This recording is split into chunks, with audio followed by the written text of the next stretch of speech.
time has come for a new revolution. Not a revolution of violence or control, but a revolution of the mind, the heart, and the soul.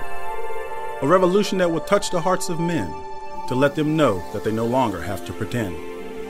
This is a place where men get to be real, because in this space they can say exactly what they feel.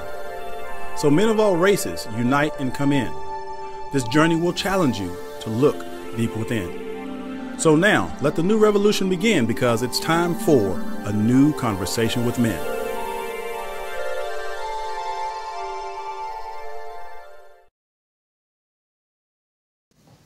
Welcome to New Conversation with Men, where our intention is to empower men to live extraordinary lives.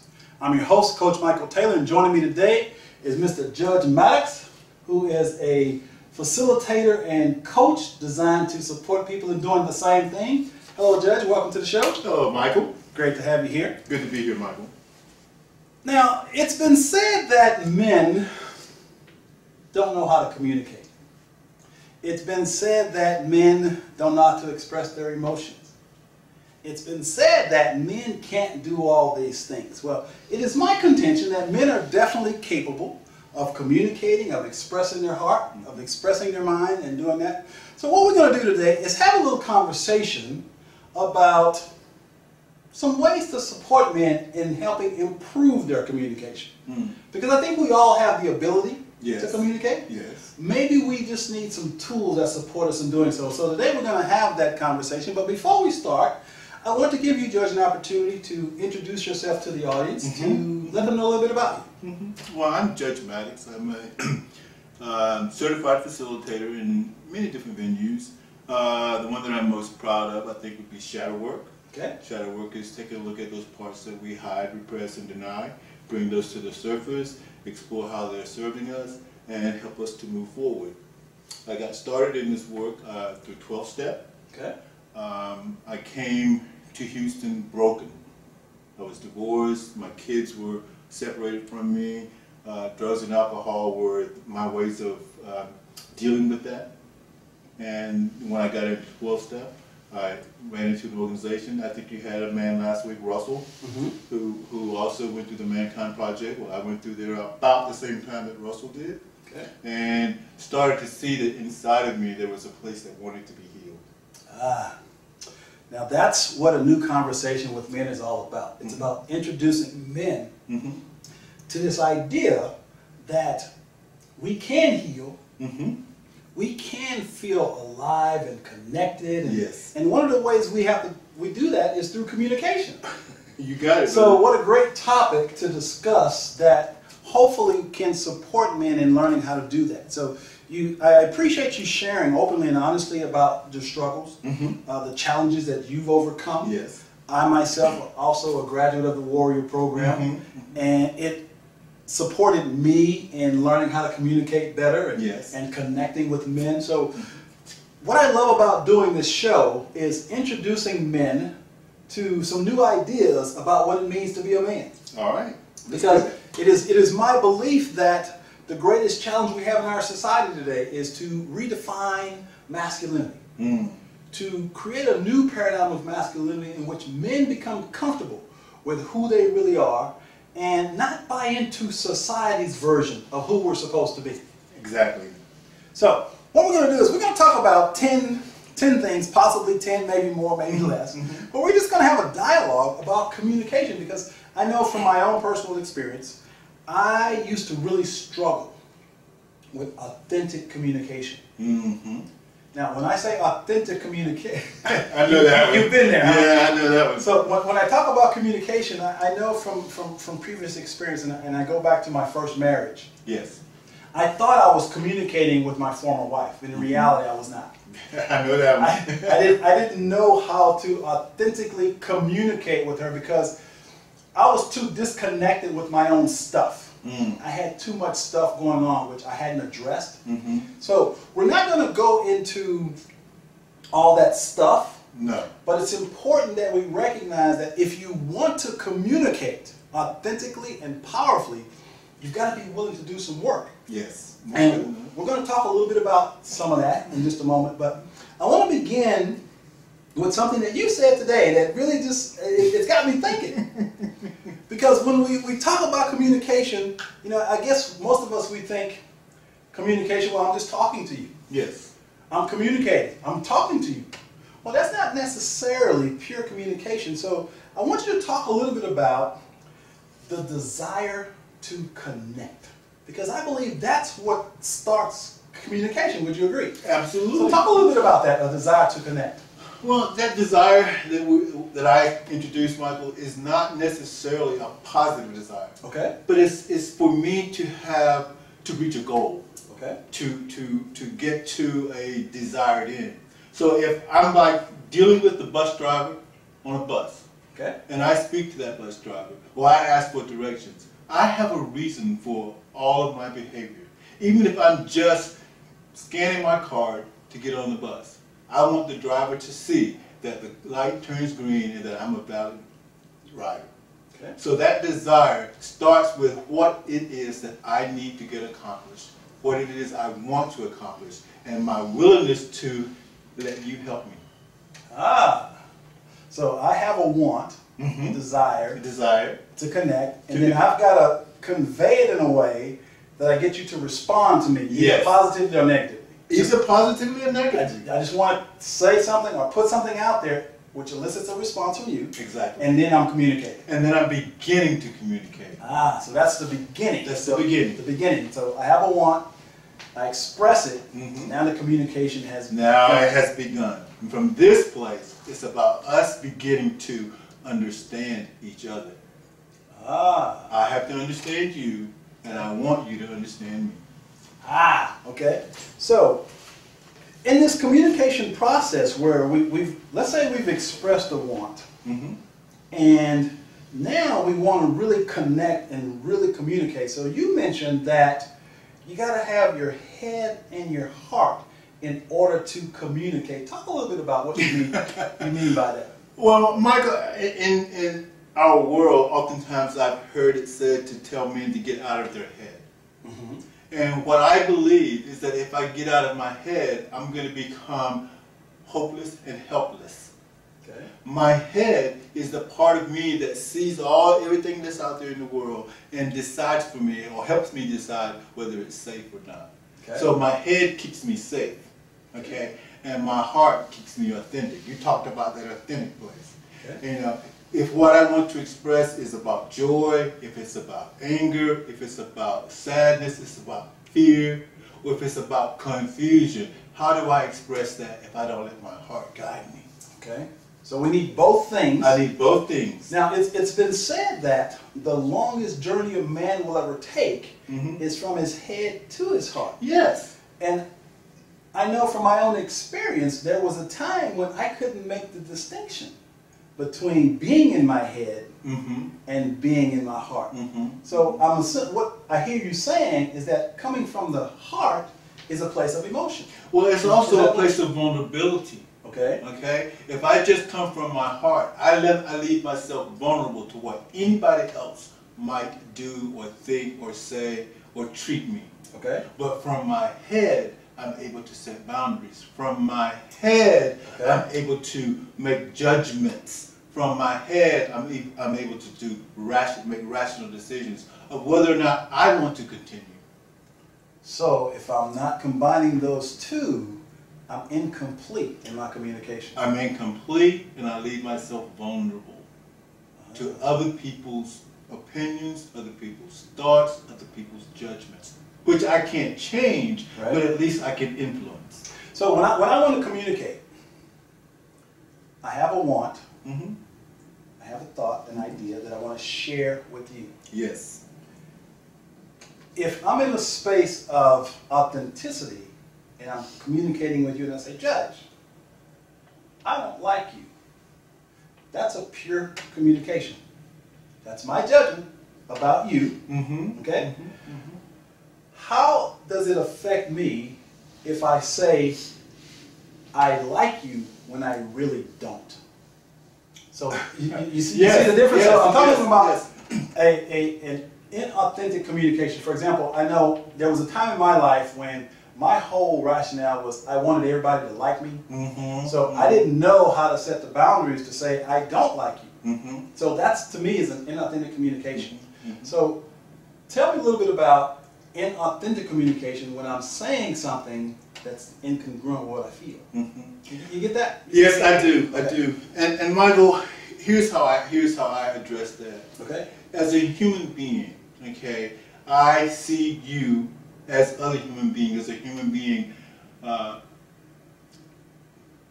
who deserves to be treated well, Okay. who deserves to be respected, who deserves to be given space, who deserves to not be ill-treated. Okay. Okay?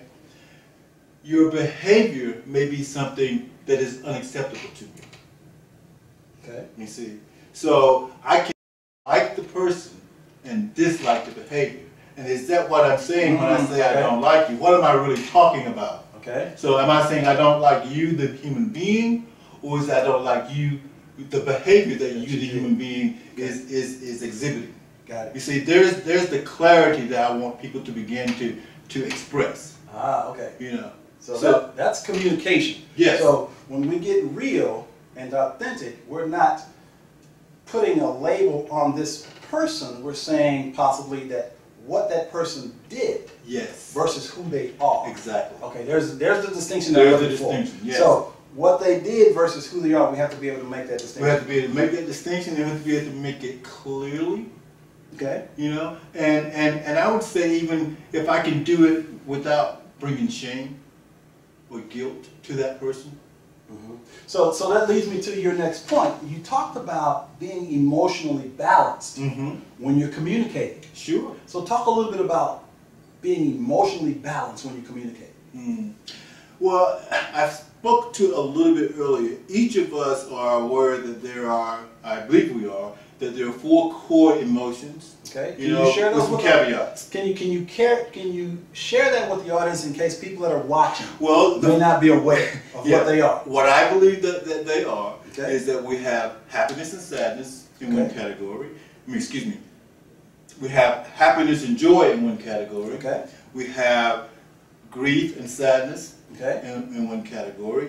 We have anger and madness in another category. Okay. And then we have fear. And out of fear, with judgments of ourselves, Okay. the who, the what, will lead me to either shame or guilt. Okay. See? So to summarize, you're saying the 4 primary emotions that we as human beings have: Mhm.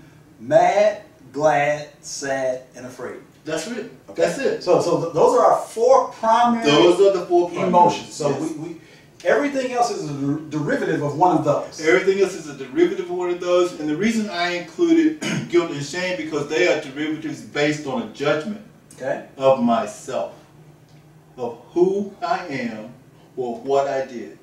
So in order to be emotionally balanced, Yes. I need to recognize those 4 Yes. emotions. I need to recognize those 4. So I know that as a man, I've struggled with being in touch with my emotions. I have really struggled with being able to recognize the energy and the emotion that's moving through me. So for the audience who are listening, who may have never done any of this work and they're going, Sure. You got 2 guys up there talking about feelings. Talking about feelings. You know, yeah. the F word, right? The F word, Yeah, feelings. Yeah. Yeah. How do you support men in first and foremost, if we're going to be emotionally balanced, Mm-hmm. that means we've got to be in touch with those things. Absolutely. So how do you support men in getting in touch with those emotions so they can communicate from an emotionally balanced place? Well, first of all, I think that a good course in emotional literacy would help anyone who is really interested in learning more. Okay. Okay. The basis are: if I am happy, if I'm joyous, then my world is giving me everything that I need. Okay. Okay. That's the joy. Okay. If I've lost something that I am connected to, someone that I want to be connected to, that will lead me to grief or sadness. Okay. If someone encroaches my boundary, takes up my space, you know, it's going to probably elicit my anger or my madness. Okay? And if I got an idea that something is going to happen to me in the world which I don't want to happen, probably fear. So, See, just those. yeah, what you've done is laid the foundation. So, for those of you who are watching, who may have not done any of this work, may not have the emotional literacy, those 4 primary emotions we have to be in touch with if we truly want to communicate from an emotionally balanced place. From an emotionally balanced place. And from an authentic place of who I am and what I want. It has to come from my head. Is this in alignment with who I am? How I show up in the world. How I want to be seen in the world. Got it. See, if my head doesn't get on board, I might be off, saying that I'm angry when I'm actually sad. Which I know a lot of men struggle with. Yes. And that's what would create unbalanced emotional communication. It will create just poor emotional communication. Unbalanced is a way of saying it, but very poor. So when we talk about communication, and we talked about emotionally balanced, what I know from personal experience is this takes effort. This takes some awareness. And so as you're watching this show today, I just want you to sort of think about what we're talking about today and know that it is absolutely possible for you to get to that place where you are communicating from an emotionally balanced place. What we're sharing today are some ideas that can support you in hopefully improving your communication. Yes. But we've only got 30 minutes. Yes. So we can't change all of you, but I want you to really know that I believe the foundation of good communication is that emotional awareness piece. Yes, absolutely. We have to be able to be in touch with how we feel if we truly want to communicate authentically. And as you mentioned, we want to combine the head and the heart. The head and the heart. Okay. My head has to be on board. Gotcha. So with that said, you mentioned that it's important to understand your wants when you're talking about communication. So talk a little bit about understanding your wants. Well, if I don't have any idea of what outcome I want to achieve when I sit down to communicate, I'm probably not going to do a very good job of expressing that. If I want to borrow your car, right, and I come up to you and say, Michael, I don't have any money. Michael, I need to ask you something. Well, see how much time I wasted just by not saying I need to get downtown and I don't have a car, and are you willing to help me out? Clear, defining, I want this. That's clear communication. I may not get it, right? Okay, but you do understand what my need is now. You understand what I want. Whether you give it to me or not is not my decision. My need was to make it clear to you what I needed and what I want. And that's the communication. And that's the communication. You expressed your want. Now, as you mentioned, once you express your want, then you're not responsible for what the other person I'm not responsible for how you react to that. But I have to know what I want first. And then communicate that. Ask for what you want. Be specific. Be specific. Be specific in what you want when you communicate. That's a very powerful, powerful thing. Now here's a piece that I want to talk to you about, because I know from a male perspective this is probably something a lot of men struggle with. And that's the whole thing about grief and sadness. Yes. Because we live in a society and culture that has conditioned us to believe that for men, anger is okay. Sometimes. It's like, he's just a man. Yeah. But what I do know is that as a human being, we all experience grief. And so when we talk about communication, if we haven't dealt with that grief, it's probably difficult to communicate authentically. So talk a little bit about grieving your losses and how important that is. Well, Michael, I'm going to grieve my losses regardless. It's whether I do it in a conscious way or an unconscious way. Okay? Consciously, I will get with someone like you whom I trust, or someone like the circle of men that I work with, and I'll talk about what the loss is, what it costs to me, what it means to me not to have that loss in my life. An example is that I may change jobs. You know, I may get a promotion to or an invitation to come to another company, and I leave a company that I've been with, say, 10, 15 years behind. But when I left that company, I leave all the people that I have been working with, all the relationships, all the memories. I leave that. And if I take the attitude that it doesn't matter, somewhere in my life, I may be at the counter with the clerk, getting ready to buy some groceries, and that person will do something or say something that will set me off, triggers that grief. Triggers that grief, but it will come out as anger, maybe, or it will come out as fear, maybe. You know, because I haven't dealt with it, because I'm not clear about it, because I'm not clean with it. But if I can get to a circle like, well, what I know that we can do, and I can have a symbolic way of letting what's going on inside of me have a place to be released and to be honored and worshipped. And when I say worship, I mean that worship in a way that it's not like church, but it's honoring the fact that that relationship meant something to me. Yes. You know, all relationships have a meaning for my life. Right. And when they end, that meaning changes, and I want to be aware and conscious of the new changes that I'm going through. So here's a dynamic that I know a lot of men have struggled with. Recognize it because I know in my own life. Sure. When we talk about grief, and I want to specifically talk about relationships. Okay. Intimate relationships, partnerships. Absolutely. So let's say I've been with this person for a year and a half, and we break up. Yes. For whatever reason. For whatever reason. We break up. And that relationship has ended. Now, I think for a lot of men, the response is to jump right into another relationship.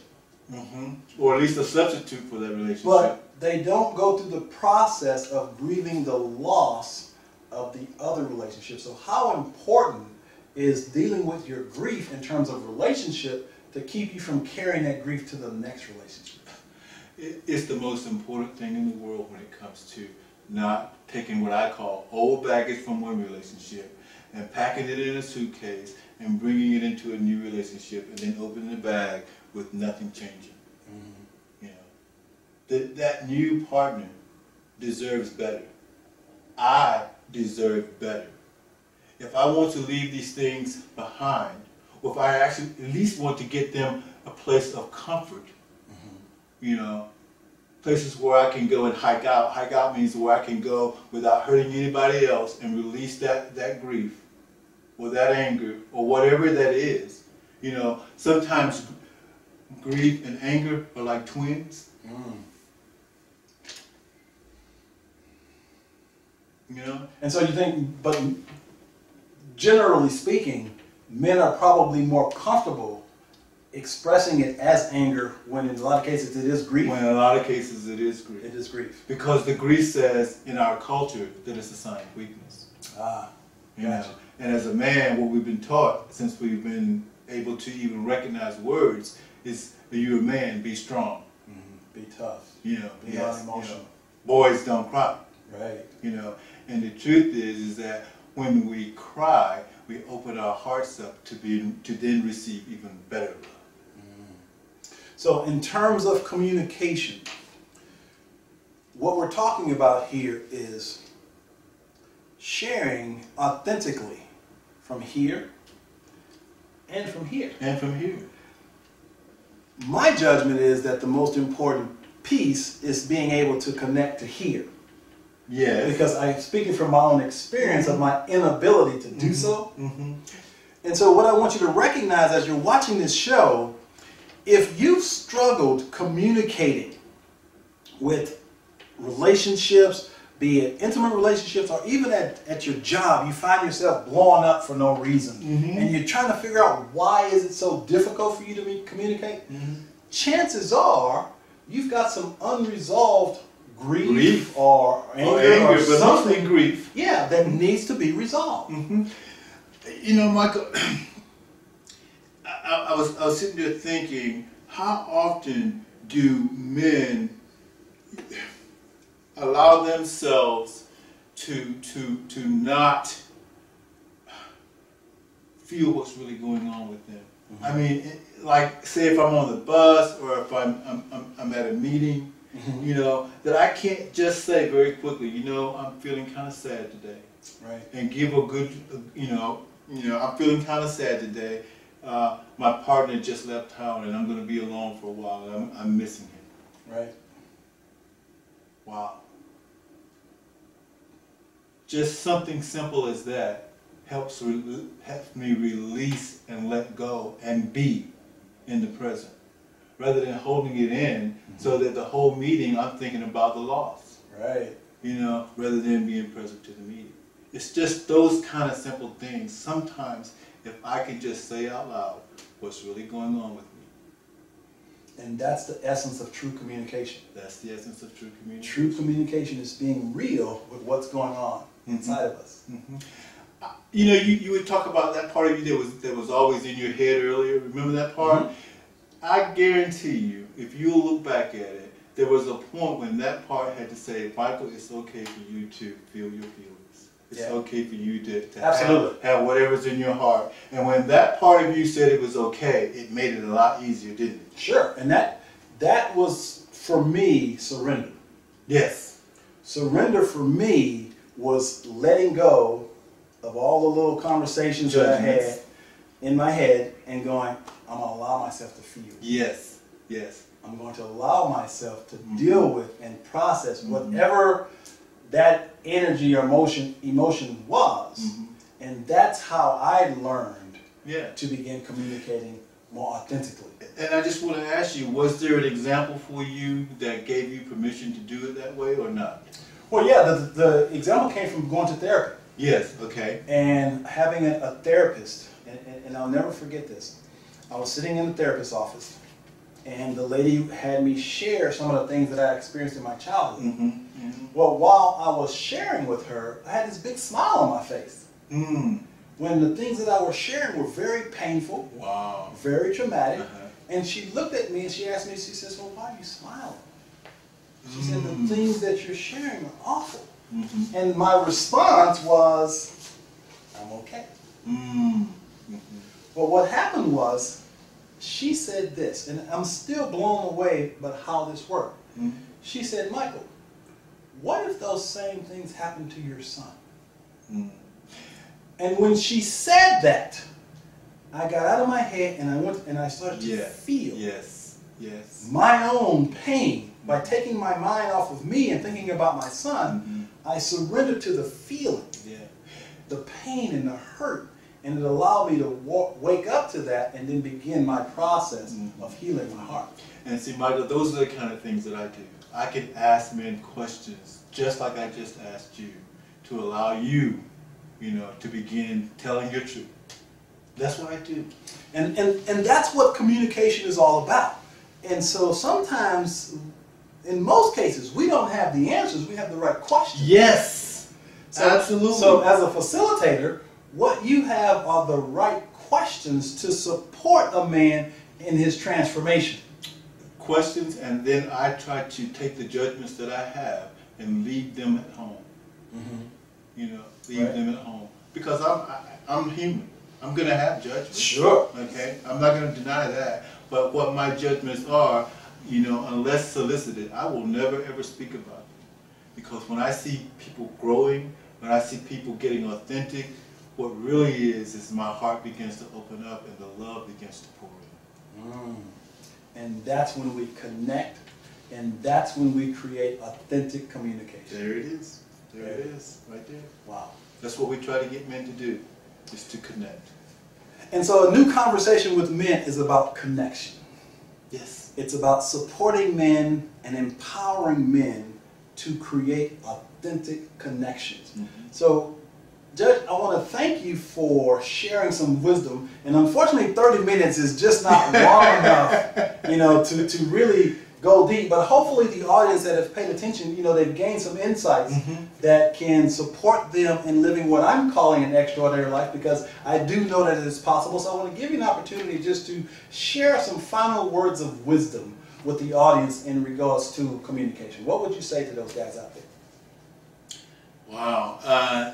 I think that the first thing I would say to you is that if you see someone being the man that you want to be, ask them how did they get there. Yes. That would be the first thing, because how I got to where I am is because I saw other people, being the kind of man that I wanted to be. Then model that. And then I got to model that. I got to walk in their footsteps, and I think that that's the most important thing. How do I, be willing to support, and how do I look for the support that I want? So there you have it in a nutshell. The key to communication, believe it or not, is emotional balance. Because if we don't balance our emotional selves, we will not communicate authentically. So I hope you'll take this to mind, give it some thought, spend some time thinking about it, and know that there are resources out there for you that can support you if you're ready to be transformed. So this has been another episode of A New Conversation with Men. I'm your host, Coach Michael Taylor, and I'm just so proud to have Judge Mattocks on the show with me. Yeah. Thank you for sharing your wisdom. Thank you for having me, Michael. We appreciate you coming on. I hope to come back again soon. Absolutely. Yes. Take care. We'll see you next week.